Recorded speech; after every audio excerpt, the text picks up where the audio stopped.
to dissolve each of these materials in 10 milliliters of water.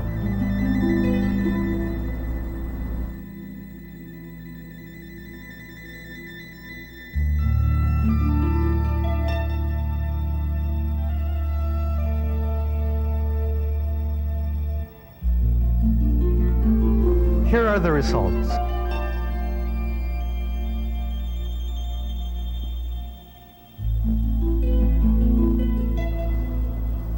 What happens if the solids or their solutions are heated? As heat is applied to the sugar, it becomes syrupy, turns brown, then chars to a black mass.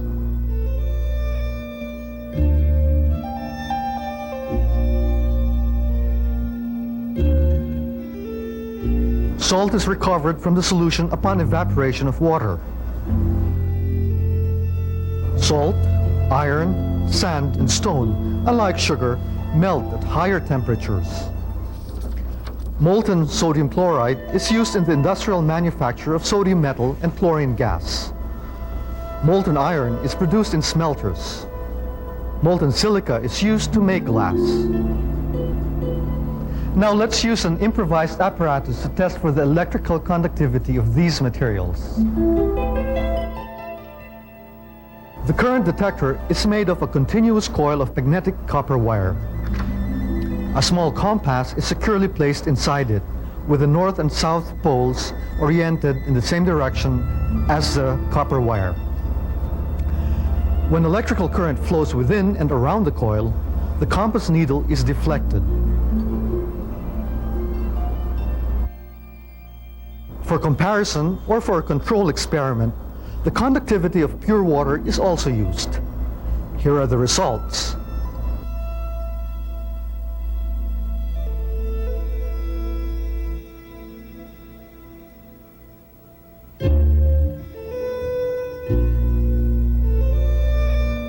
We will be referring to these results as we go through our lesson today. But before we try to explain the results of the conductivity experiment, let us investigate the nature of electrical current. In electronic or solid conductors, the electric current consists of moving electrons.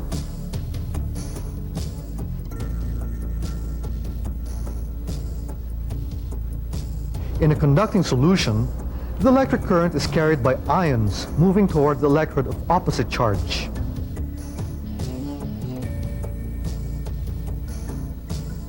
Of the materials we tested, only iron conducts electricity in the solid state. It is thought that in metals like iron, electrons can freely move in the metal when electric potential is applied.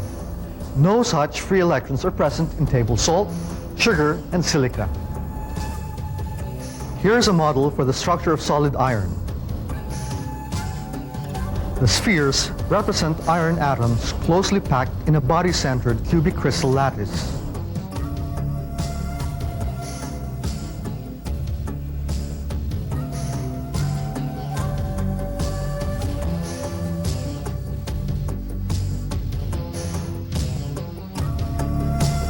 The valence electrons of each iron atoms are those in the fourth energy level, 4s2. The valence electrons of all atoms combined make up a sea of electrons which move around the crystal lattice of the solid.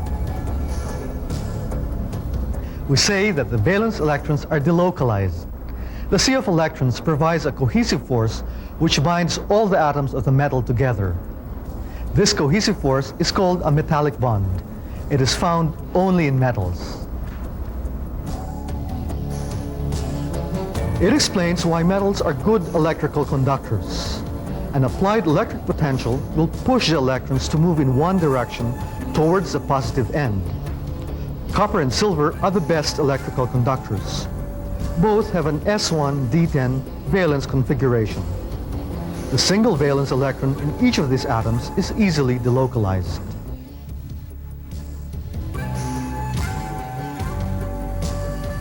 The metallic bond model also explains other observed properties of metals, such as malleability and ductility of metals. When metals are hammered or drawn into wires, the metal does not break or shatter. The atoms merely slide past one another. The sea of electrons provides a cohesive force that binds the entire structure together.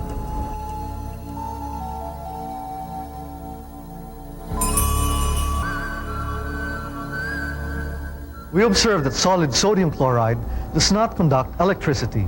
This tells us that there are no loose electrons in sodium chloride. The structure of sodium chloride shows that each sodium atom has 6 chloride ions as neighbors. Likewise, each chloride ion has 6 sodium ions as neighbors. Between a pair of sodium and chloride ions, electrostatic attractions exist. The attractive force between two oppositely charged ions is called an ionic bond. The compound formed is an ionic compound. An ionic bond may be compared to the attraction between two opposite poles of two magnets. To separate them, energy is needed. Bond energy is a measure of the strength of the chemical bond. The larger the bond energy, the stronger the bond. The high melting point of sodium chloride suggests that ionic bonds are very strong. Every pair of ions in a sodium chloride crystal is held together by an ionic bond, but no single pair of ions is independent of the others so as to be called a molecule. We will return for a closer look at ionic bonds after we pause for these reminders.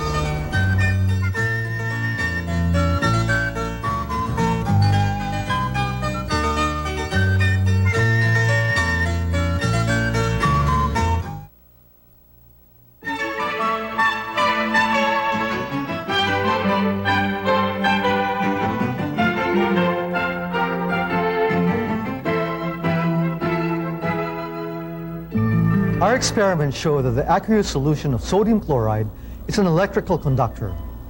Solutions which conduct electricity are called electrolytes.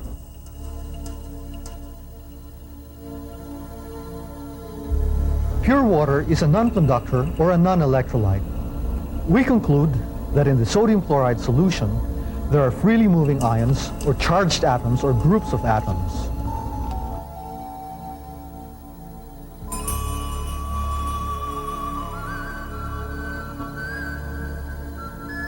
When sodium chloride dissolves in water, the ionic bond between the sodium and chloride ions is weakened as each ion becomes attracted to water molecules. In solution, ions move independently of each other. When an electric potential is applied, the positive sodium ions or cations move toward the negative electrode, the cathode. The negative chloride ions or anions move toward the positive electrode, the anode. This migration of ions toward the oppositely charged electrodes produces the electric current.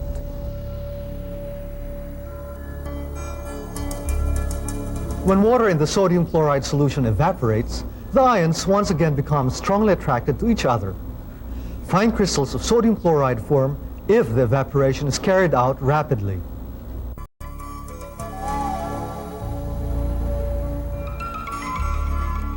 Earlier, we learned that elements combine with other atoms to attain a state of lower energy and a stable electron configuration.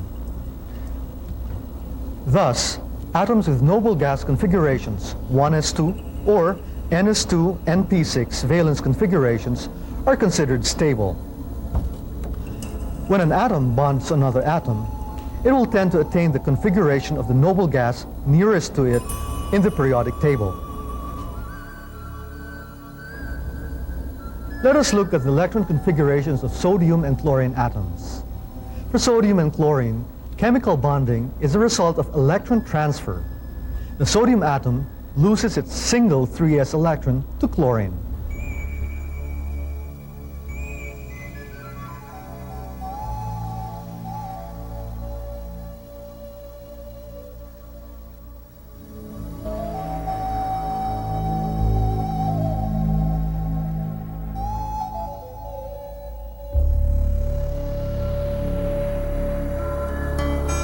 When sodium loses its valence electron, it is said to be isoelectronic with, or has the same electronic configuration as neon.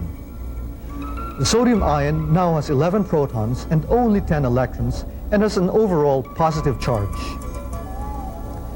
After chlorine gains the electron from sodium, the chloride ion is isoelectronic with argon.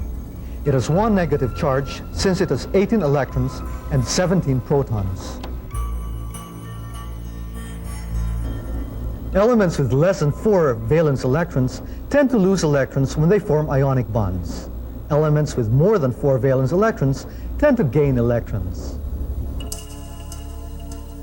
These tendencies are very pronounced for elements of group 1A, 2A, 6A, and 7A. The combination of elements from 1A and 2A with those of 6A and 7A produce ionic compounds.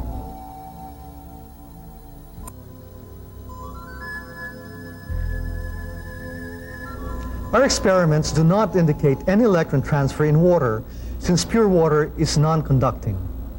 What kind of bonding, then, is present in water? We can represent the valence electron configuration of hydrogen and oxygen using the simplified electron dot, or Lewis formula. Hydrogen has one valence electron in the 1s level. This valence electron is represented by a single dot. Oxygen has 6 valence electrons in the 2nd energy level. These are represented by 6 dots. To attain a noble gas configuration, hydrogen needs to gain 1 electron to become isoelectronic with helium. Oxygen needs 2 electrons to become isoelectronic with neon. When hydrogen and oxygen combine to form water, 2 atoms of hydrogen bond with 1 atom of oxygen.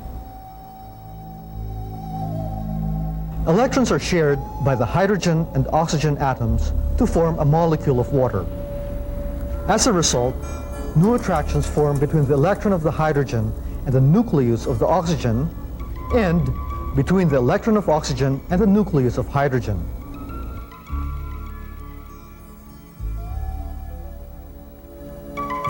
This attraction between 2 atoms which share electrons is called a covalent bond. In the Lewis formula, a pair of shared electrons is represented by a straight solid line or a pair of dots between covalently bound atoms. Non-bonded or lone electrons are shown as dots. 2 atoms in a covalent compound can share up to 3 pairs of electrons.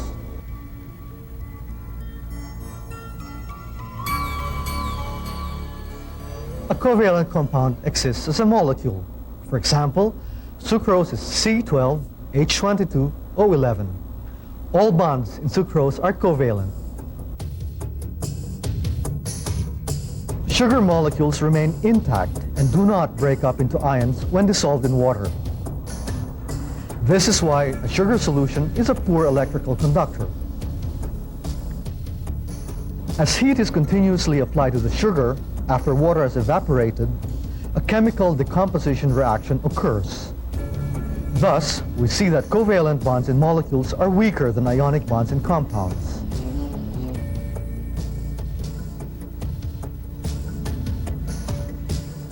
A covalent bond between 2 like atoms results in a uniform distribution of electron density because of the equal attraction of both nuclei to the shared electrons.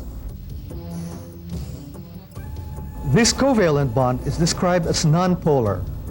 For simple diatomic molecules like hydrogen and chlorine, the molecule is also nonpolar. A nonpolar bond is electrically symmetrical. The electron pair is shared equally by the bonding atoms.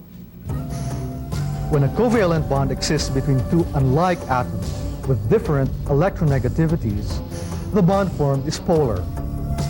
In hydrogen chloride, or HCl, chlorine is more electronegative than hydrogen. It attracts the shared electron pair to a greater extent and acquires a partial negative charge. As a result, hydrogen has a partial positive charge.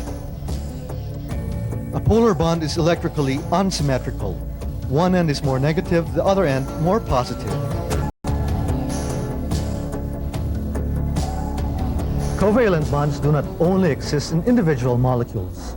A continuous covalent bonding network in the crystalline structures of sand and diamond explain their hardness, high melting point, and non-conductivity.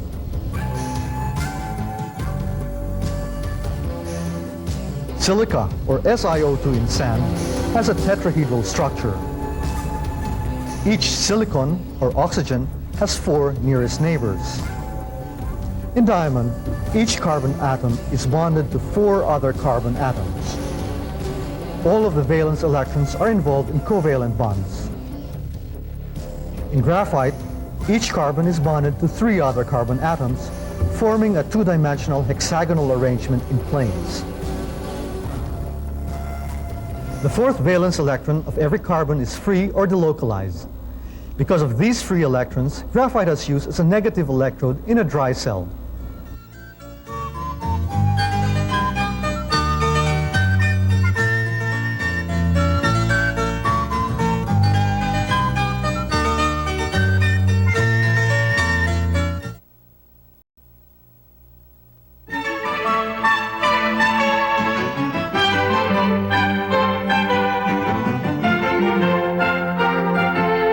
In our discussion of bonding today, we used a concept attainment teaching strategy.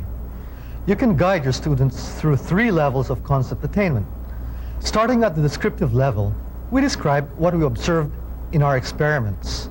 Then, we used models to represent the different kinds of chemical bonds between atoms to arrive at the representational level.